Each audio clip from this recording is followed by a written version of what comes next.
Hello and welcome to my channel. तो इस week का जो ओरमेक्स का रिपोर्ट है वो आ गया है।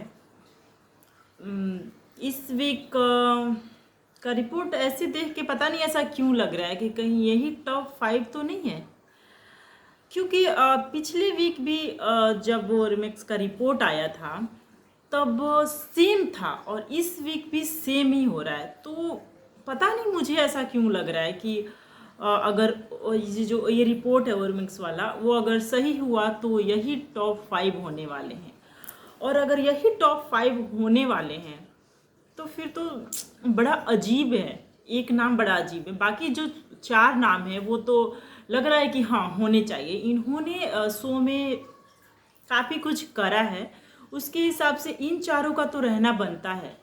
लेकिन एक नाम होता है ना कि हजम नहीं हो रहा है कि मतलब वो कैसे। चलिए मैं आपको बताती हूँ किस किस का नाम है। तो पहला नाम है रजत, विवियन, करणवीर, अविनाश एंड शिल्पा जी। तो मैं बस ये कह रही हूँ कि करण, विवियन, रजत एंड अविनाश का तो होना बनता है, क्योंकि उनका बहुत ही ज़्यादा कंट्रीब्यूशन रहा है शो में। एंड उनकी कहीं ना कहीं देखा जाए तो वोटिंग भी है, और मैक्स का रिपोर्ट वोटिंग के हिसाब से ही आता है कि किसका सोशल मीडिया पे मतलब किसका ज़्यादा बातचीत है, किसके बारे में लोग बात कर रहे हैं, उस हिसाब से जो ओरमिक्स का रिपोर्ट है वो आता है। तो जिसके फैन ज़्यादा होंगे उनकी बातें भी ज़्यादा होंगी सोशल मीडिया पे, और वही आएंगे ओरमिक्स के रिपोर्ट में। तो 4 लोगों का तो समझ आता है। विवियन का जो फैंडम है बहुत बड़ा है, हम सबको पता है।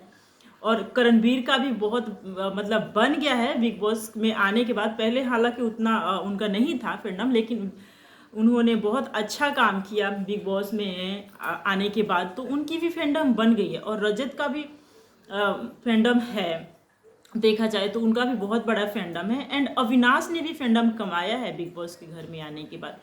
तो इन चारों का तो बनता है, लेकिन शिल्पा जी का फैंडम भी नहीं है, और सोशल मीडिया पे देखा जाए तो उतना उनकी चर्चा भी नहीं होती, उतना उनका फैंस भी नहीं है। हालांकि जब भी वो नॉमिनेशन में आती हैं वो लास्ट में ही रहती हैं, या फिर जैसे 7 लोग नॉमिनेटेड हैं तो 6 नंबर पे रहेंगी, कभी 5 नंबर पे रहेंगी। तो उस हिसाब से उनका वोटिंग है नहीं, जिस हिसाब से हर उसमें जो ओरमेक्स का रिपोर्ट आता है वो मौजूद रहती ही है रहती। पिछले वीक भी थी और इस वीक भी है। तो यही सारी चीज़ें देख के मुझे ऐसा लग रहा है कि कहीं यही टॉप 5 ना हो जाए। तो अगर ये लोग टॉप 5 हुए तो फिर तो और लोगों के साथ बड़ा अनफेयर हो जाएगा। तो मैं बता देती हूँ कि नंबर 1 पे है रजत दलाल, जो कि पिछले वीक भी से नंबर 1 पे ही थे। नंबर 2 पे है विवियन डिशेना, और नंबर 3 पे है करणवीर मेहरा। नंबर 4 पे है शिल्पा शिरोडकर, और नंबर 5 पे है अविनाश मिश्रा।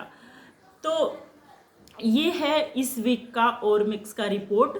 और जो पिछले वीक था, पिछले वीक का भी सेम था, सेम, बिल्कुल भी चेंज नहीं हुआ। यही पांचों के पांचों पे पिछले वीक भी थे और इस वीक भी हैं। तो लग रहा है कि कहीं यही टॉप 5 तो नहीं है। तो इस पे ऐसा लग रहा है कि अगर शिल्पा जी आ रही हैं, मतलब टॉप 5 में आ रही हैं, तो या तो ईसा का पत्ता कट रहा है या फिर चुम का पत्ता कट रहा है। हालांकि चुम को कल टाइम गॉड बना के श्रुतिका ने उनको फिनाले के बहुत करीब वो ले गई, यानी कि 14वें हफ्ते में वो पहुंच गई। ऑलरेडी चुम पहुंच चुकी है। तो अगर एक वीक नॉमिनेट, 14 वीक में तो पहुंच ही गई है, अगर उस वीक में नॉमिनेट नहीं होगी तो ऑफकोर्स वो फिनाले में पहुंच जाएगी। तो अगर वो फिनाले में पहुंच रही है तो फिर शिल्पा जी कैसे?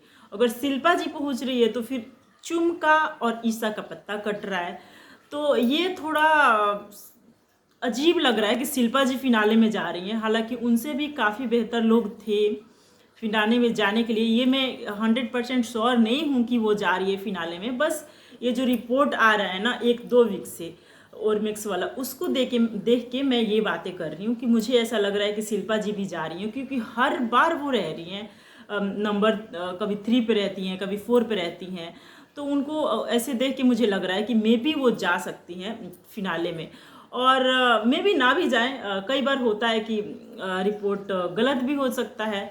लेकिन रिपोर्ट अभी जो आ रहा है उसको देख के तो यही लग रहा है कि यही टॉप 5 होने वाले हैं। अगर रजत नंबर 1 पे हैं शुरू से ही, हालांकि बीच में विवियन भी 1-2 बार आए नंबर 1 पे, लेकिन ज़्यादातर देखा जाए तो रजत ही नंबर 1 पे रह रहे हैं। तो अगर रजत को लेके बिग बॉस जा रहे हैं टॉप 5 में, तो विनर तो मिल गया ना बिग बॉस को। बिग बॉस 18 का विनर तो रजत ही बनेंगे, क्योंकि आप सबको पता है कि उनका वोटिंग बहुत ज़्यादा है। उनको वोटिंग में कोई भी नहीं हरा सकता, बहुत बड़ा फैंडम है उनका। तो मुझे लगता है कि अगर ये रजत को टॉप 5 में लेके गए तो of course Rajat he winner बनेंगे।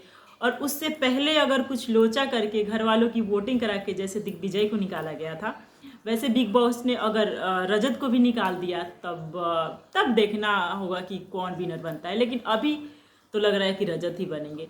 इस पे आपका क्या ओपिनियन है? अपना ओपिनियन मेरे कमेंट में बताइए। मिलते हैं नेक्स्ट वीडियो में, तब तक के लिए बाय बाय।